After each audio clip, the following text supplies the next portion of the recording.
Yeah. So I've gotten a lot of requests recently to break down Conor McGregor's fighting style and to tell you exactly what it is that's making this guy so successful. So hopefully Dana White won't get too mad at me for borrowing a little bit of footage, which you can easily see by buying a fight pass at UFC.com. So hopefully that shameless plug will get me out of any potential copyright lawsuits. The first thing worth mentioning is Conor McGregor's stance. Not the fact that he's a lefty, but the fact that he remains almost perfectly vertical and perfectly balanced the entire time that he fights.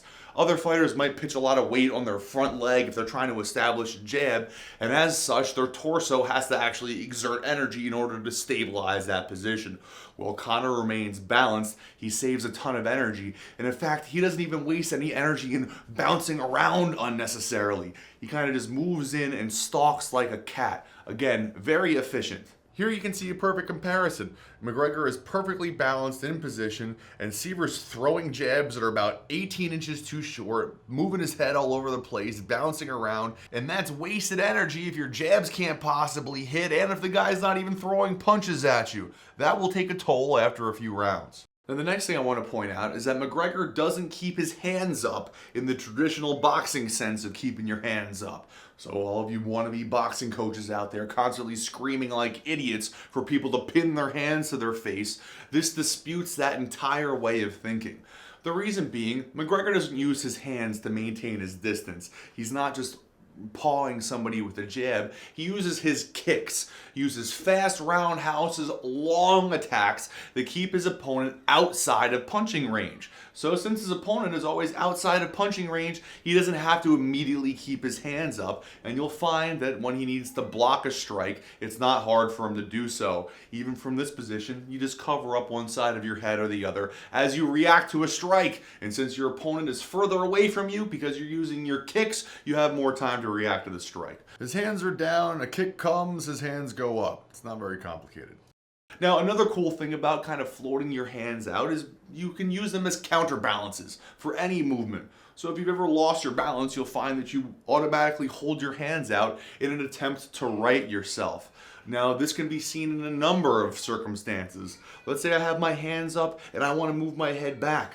Well, a little movement of my hands forward makes it easier for me to move my head back, just equal and opposite reaction forces. You can also see this easily in roundhouses. So if you want to throw a big roundhouse, you swing your arm when you kick it. Your arm swings back, your leg swings forward, again, equal and opposite reaction forces.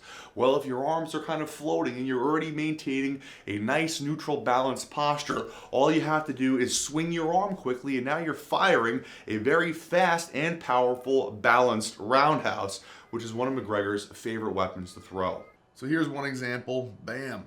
Notice how McGregor's head doesn't even move. He's perfectly balanced, and his arm just helps him to counterbalance this quick, snappy roundhouse to the head. All right, let's talk about McGregor's offense. As I mentioned before, he throws a lot of very powerful and long kicks to maintain his distance, but he especially fires these out at the start of the fight to get his opponent scared and to keep them guessing. Look, a lot of these kicks are pretty unorthodox, so nobody knows where they're going, where they're going to be hit, and that makes people tentative and it makes people keep their distance. More importantly, it keeps them backing up.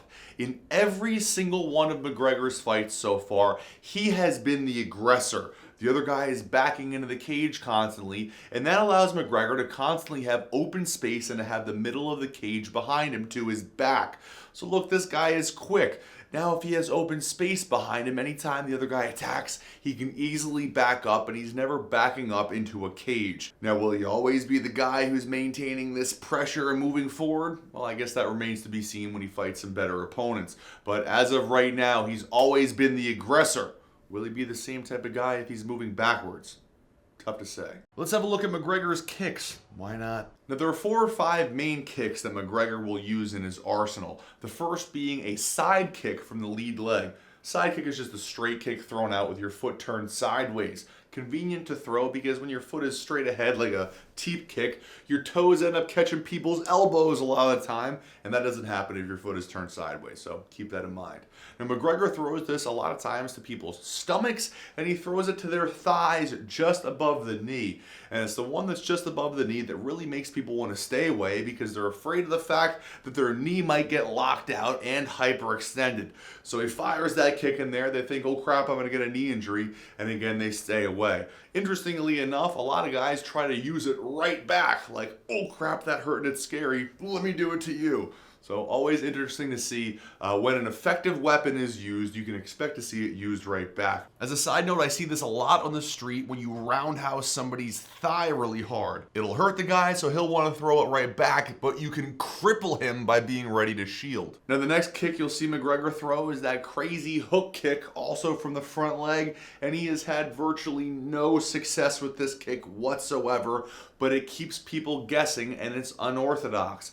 Look, when people aren't sure where your foot is going to be whipping and what it's going to be doing, they hesitate, they run away, and again, it allows Conor to maintain that forward pressure. So even though this kick hasn't been effective for him whatsoever, it's allowed him to maintain his aggressive posture. The next attack that you'll see McGregor throw a lot is the spinning back kick from the rear leg.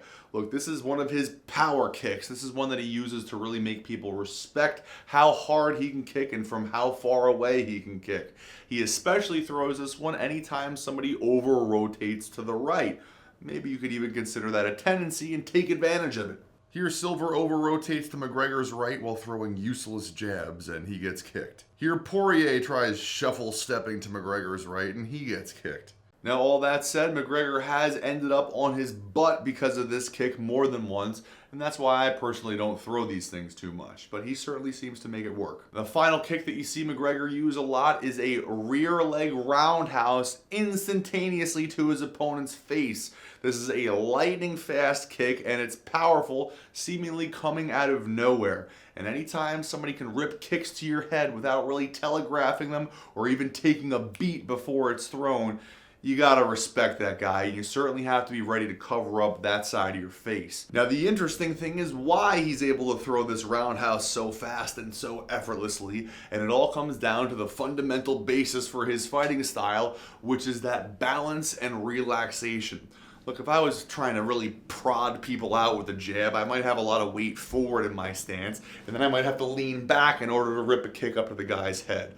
Well, McGregor, since he's so balanced, and since he has that nice, light, counterbalancing element to his arms, he can instantaneously whip his arms back and snap a kick up to your head. Again, he doesn't have to change his weight distribution whatsoever. His weight is already balanced, and his arms are already able to move fluidly. Always in a position to kick, able to throw the kicks fast. They come from the rear, so they're powerful, and they go to your head so they can knock you out quickly. That's a recipe for success. Let's have a look at McGregor's trickiness. All right, so here's where McGregor gets a little bit tricky. He shows you the front leg as if it's going to be a kick, and then he comes with a powerful roundhouse from the rear. Now, he sets this up reasonably well by, again, getting people to be afraid of that side kick from the front leg. So people see the front leg moving, they think side kick, oh, my knee is going to be attacked. Or maybe they think it's going to be that stupid hook kick to the head. And then he shows you that movement, and he comes with the big rear roundhouse instead, which again is one of his fluid and fast, powerful attacks. So here you go. There's the side kick, and then the fake. The side kick, and then the fake. He will also do this off of a jab or a 1-2 entry. So here's the 1-2, and then he steps forward as if he's throwing that, but he comes with the same kick. And here's the 1-2, and then here's the fake. The trick is just getting your opponent to react to your front foot, whether that foot is showing the kick or if it's just showing the step to throw a 1-2 punch. So you just end up with a quick bait. Bait with the front leg, power kick with the rear leg. And he throws this one a lot. And he doesn't always set it up with that front leg strike, but it doesn't really seem to matter because it hits so fast anyhow. Good deceptive attack, not a whole lot of thought going into it. So tying everything together on McGregor's kicks, the one thing that I'll say is not one person has managed to counter any of his damn kicks. Look, one of the first things that I was ever taught was even if you get nailed in the leg with a kick, boom, bam, fire a right cross, fire something in return, come back on that dude so he doesn't feel like he can just kick you with impunity. Right now, Conor McGregor is just kicking through the entire division, and nobody has a damn thing to say about it. Well, I know Jose Aldo will probably have something to say about it, and that dude has some ferocious kicks. The point that I'm trying to make is that if you want your opponent to stop hitting you, you have to hit him with something that makes him scared to continue his attack. and nobody has done that to McGregor so far. All right, let's move on and talk about McGregor's hands and his entries. Look, this dude covers distance with alarming speed. He's unbelievably fast. He stays just outside people's range and he moves in very quickly. So this is a guy that'll be right in front of you and all of a sudden he's punching you in the face before you know what happens. Now, as far as the combinations that he throws, they're pretty simple. Throws a lot of jabs, 1-2s, 1-1-2s, and sometimes just 2s. Okay, and he really reaches long. He's a tall guy for his division, so he maximizes his length as he's throwing this stuff out there. Now, you guys know I love head movement, and Conor McGregor likes some head movement himself. You can see it at the end of his combinations consistently, especially after that right hand. So he'll throw long right hands out. He's always ready to either kind of U-slip his way back or even just rear slip his way back. He's throwing long punches at the maximum length of his range, which is usually longer than his opponent's, and then he's pulling his head right out of their range as well. He has all the open space in the world behind him, so now he gets to crush people and back out.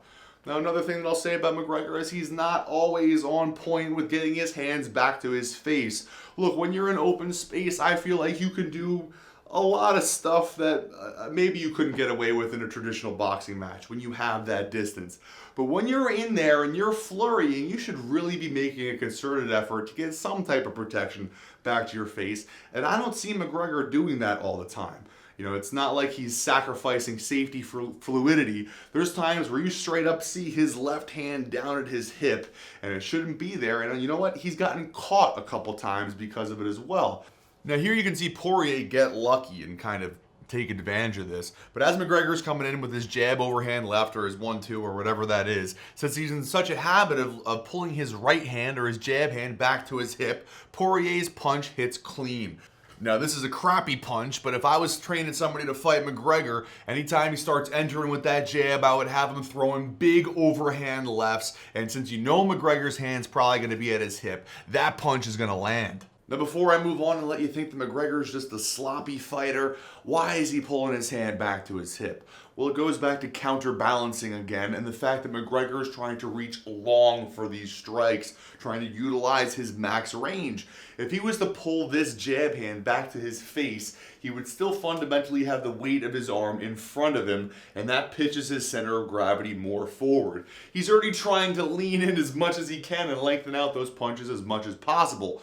Now, if he pulls his hand back to his hip, you can see how my arm kind of peeks out behind me. Now the weight of my arm is back here, so it's a more effective counterbalance for a punch that's really leaning forward and reaching out, trying to maximize the range. So is this a fatal flaw in his form? Well, it's hard to say. Who knows how tough McGregor's chin is, and who knows how well he's going to adjust if somebody starts countering over the top. I almost forgot to mention McGregor also throws a good jab into a lead uppercut, both from the front hand.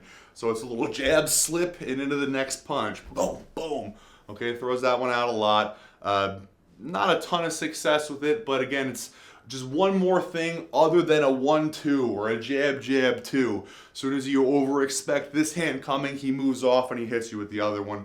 That's about as complicated as his boxing really gets, and that's pretty basic. Basic works, so don't go getting all crazy. So that pretty much wraps it up for Conor McGregor. Let me finish by saying that I really like the stuff that this guy is doing. I like that he's using kicks for distancing. I like that he's throwing punches with the maximum length of his arms and moving his head afterwards. I've been teaching you guys that stuff for years, if you've been on my website for years. I also love the fact that this guy is showing you that some rules are meant to be broken. Look, you don't have to worry about deviating from stuff that people consider to be fighting gospel at times, as long as you're aware of the strengths and the weaknesses of what you're doing. You don't have to keep your hands up all the time. You sacrifice some safety, but you end up with more balance and a whole lot more relaxation. Keeping your hands up all the time is hard. Now, the real test for Conor McGregor will be when he fights somebody who actually starts countering some of the stuff that he's doing, and somebody who makes him move backwards. Look, Jose Aldo is going to throw some vicious kicks, and he's going to have a lot of answers for the stuff that McGregor is doing. So will McGregor be such a dominant fighter when he has his back to the cage sometimes? I guess that remains to be seen, and I, for one, am excited to see it. So let's all buy that crap when it comes out on pay-per-view. And watch it and stuff. Look, support the UFC, especially if they actually let me get away with showing you these fight clips. Put a little bit more money in Dana White's pocket. He's a pretty good guy, and admittedly, he keeps it real. Thanks for watching, and I hope you learned something. Now, before you go, stab the like button recklessly. If nothing else, it boosts my ego, and I don't know, it's gotta help somehow. So, just click the button.